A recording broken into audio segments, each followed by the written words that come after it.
Hello guys. In today's class we will start with a new chapter. The name of the chapter is Foreign Exchange Rate. अब बात आती है सबसे पहले What is Foreign Exchange Rate? Foreign Exchange Rate का मतलब क्या है? तो उसको हमें पहले अगर हम बात करें What is Foreign Exchange? Foreign Exchange क्या होता है? Foreign Exchange means foreign currency. जब भी हम बात करते हैं Foreign Exchange means foreign currency की बात कर रहे हैं, ठीक है. और फॉरेन करेंसी कौन सी होती है? What is foreign currency? कोई भी करेंसी डोमेस्टिक, मेरी खुद की करेंसी को छोड़ के जितनी भी करेंसीज है मेरे लिए, वो सारे मेरे लिए क्या बन जाएंगी?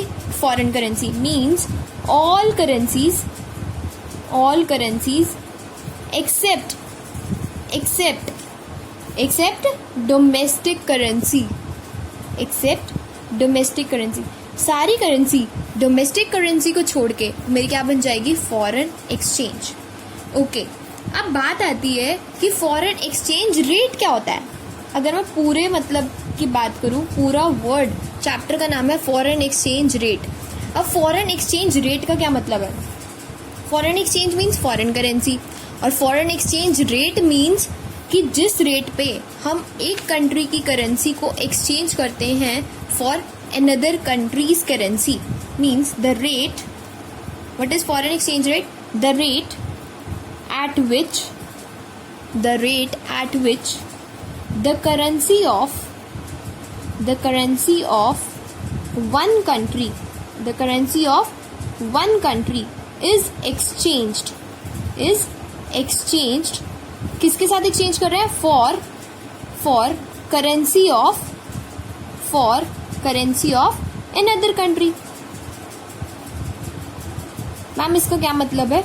इट मीन्स जिस रेट पे मैं अपनी करेंसी को एक्सचेंज करती हूँ किसी और कंट्री की करेंसी के लिए, उसको हम बोलते हैं फॉरेन एक्सचेंज रेट. क्या बोलते हैं? Foreign exchange rate.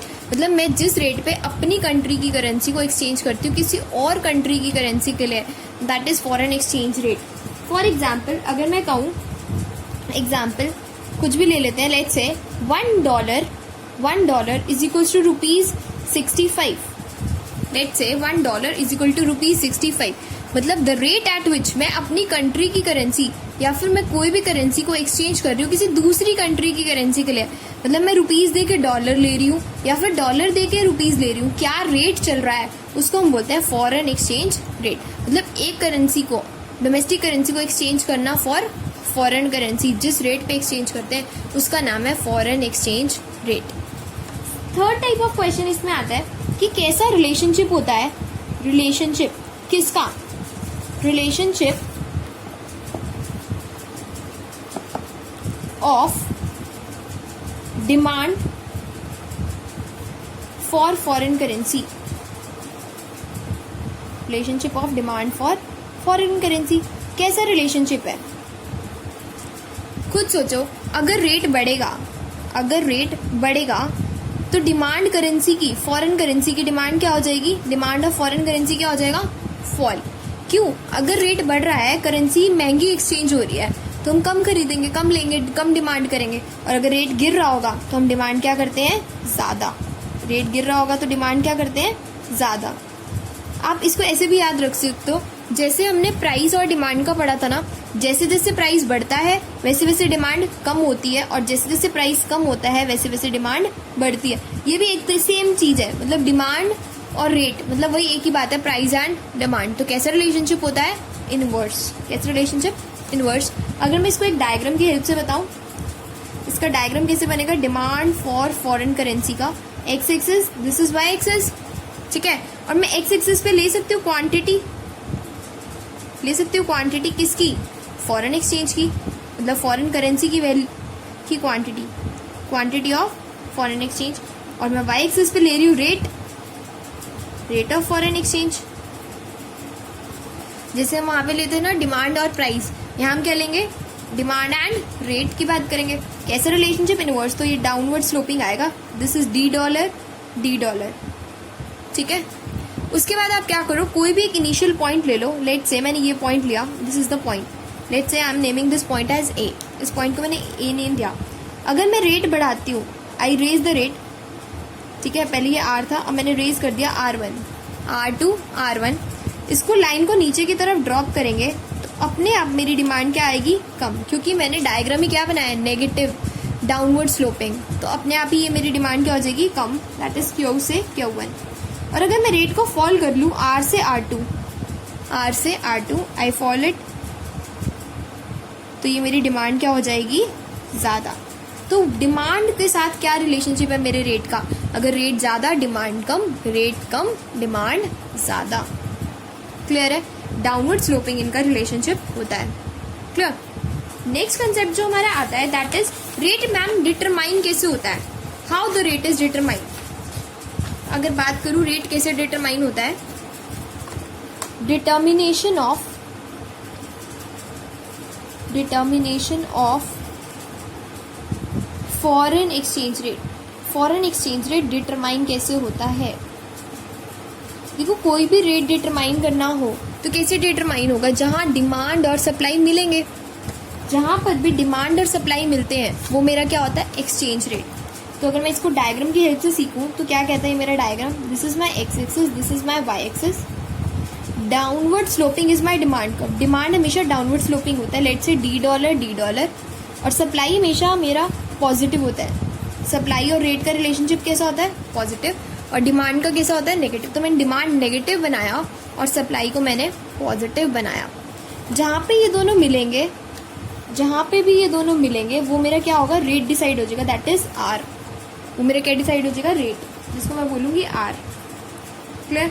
इस पॉइंट को मैं नाम दे रही हूँ E, ठीक है। जहाँ ये दोनों मिल रहे हैं ये मेरा रेट डिसाइड हो चुका है। तो अगर कोई क्वेश्चन पूछ ले कि how the foreign exchange rate is determined, जहाँ पे डिमांड और सप्लाई मिलते हैं, यानी कि डिमांड दैट इज $D और सप्लाई के इक्वल होती है, वहाँ मेरा रेट डिटरमाइन हो जाता है। क्लियर। एक पॉइंट ले लेते हैं इसके ऊपर और एक पॉइंट ले लेते हैं इसके नीचे, ठीक है। अब इसके ऊपर क्या होगा, this is my supply and this is my demand and this is my supply.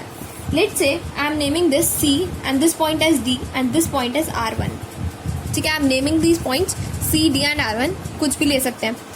अब मेरे को बताओ सप्लाई कितनी है, DR1 is my supply and demand कितनी है, CR1। मतलब सप्लाई ज़्यादा है और डिमांड क्या है, कम, क्योंकि डिमांड कितनी है, CR1, और सप्लाई कितनी है, DR1 पूरा, ठीक है। तो मेरा कहने का मतलब क्या है, सप्लाई क्या है, ज़्यादा। तो मैं इसको बोल सकती हूँ दिस इज एक्सेस सप्लाई। क्या बोल सकती हूँ, एक्सेस सप्लाई, ठीक है। That is supply in dollar is greater than demand in dollar. मैं बार बार डॉलर क्यों लगा रही हूँ, क्योंकि dollar is my foreign currency. हम चैप्टर का नाम ही क्या है, फॉरेन एक्सचेंज रेट, तो मैं फॉरेन करेंसी में बार बार डील कर रही हूँ, दैट इज डॉलर लगा रही हूँ मैं, ठीक है। एक पॉइंट लेते हैं इससे नीचे, लेट से R2। इस पॉइंट पे मैं इसको नेमिंग दे रही हूँ, लेट से ये पॉइंट है A और ये पॉइंट है B। नाउ मेरे डिमांड कर्व को ये पॉइंट टच कर रहा है यहाँ पे, मतलब BR2 is my demand and AR2 is my supply, BR2 and AR2। तो डिमांड ज़्यादा है तो इस पॉइंट को बोलते हैं हम एक्सेस डिमांड। क्या बोलते हैं, एक्सेस डिमांड। मतलब demand in dollar is greater than supply in dollar, ठीक है। उसके बाद अगर कोई पूछ ले कि मुझे रेट इक्विलिब्रियम पे पहुंचना है जहां डिमांड इक्वल टू सप्लाई है, मुझे क्या करना पड़ेगा। अगर मैं यहाँ पर हूँ, R2 पे हूँ, तो मुझे रेट को बढ़ाना पड़ेगा इक्विलिब्रियम पे पहुंचने के लिए, और अगर मैं R1 पॉइंट पे हूँ तो मुझे रेट को कम करना पड़ेगा R पे पहुंचने के लिए। तो जहाँ पे एक्सेस सप्लाई है वहाँ पे मुझे रेट को कम करना पड़ेगा, और जहाँ पे एक्सेस डिमांड है मुझे रेट को बढ़ा के R तक पहुँचना पड़ेगा। This is how the rate is determined in foreign exchange market. इसको हम बोलते हैं फ्लेक्सिबल एक्सचेंज रेट। क्या बोलते हैं, फ्लेक्सिबल एक्सचेंज रेट। ऐसा क्यों, क्योंकि जब भी रेट मार्केट के थ्रू डिसाइड होता है, दैट इज डिमांड और सप्लाई की हेल्प से, तो उसको हम बोलते हैं फ्लेक्सिबल। क्या बोलते हैं, फ्लेक्सिबल। जब भी रेट डिमांड और सप्लाई की वजह से डिसाइड होता है उसको हम बोलते हैं फ्लेक्सिबल एक्सचेंज रेट। क्लियर है, क्या बोलते हैं, फ्लेक्सिबल एक्सचेंज रेट। क्लियर है, okay guys, do attend the lecture. कोई भी डाउट आता है आप मुझसे पूछना, ठीक है। और मैं इसको एक बार रिकॉल करवा दूं मैंने जो आज कवर किया है, so that we can enter class. Foreign exchange क्या होता है, फॉरेन करेंसी को फॉरेन एक्सचेंज बोलते हैं। और रेट क्या होता है, जिस रेट पे मैं अपनी कंट्री की करेंसी को दूसरी कंट्री की करेंसी के लिए एक्सचेंज करती हूँ, नेक्स्ट आता है डिमांड। डिमांड कहाँ पे होती है? जब मेरा रेट, डिमांड के साथ रेट का इनवर्स रिलेशन होता है। अगर रेट बढ़ता है डिमांड कम, रेट कम डिमांड ज़्यादा। और डिटरमाइन कहाँ पे होता है? जहाँ डिमांड और सप्लाई आपस में मिलते हैं, तो उनको बोलते हैं हम determination of exchange rate. Okay, thank you guys, thanks for watching the video and do make the proper notings and send on time. Thank you.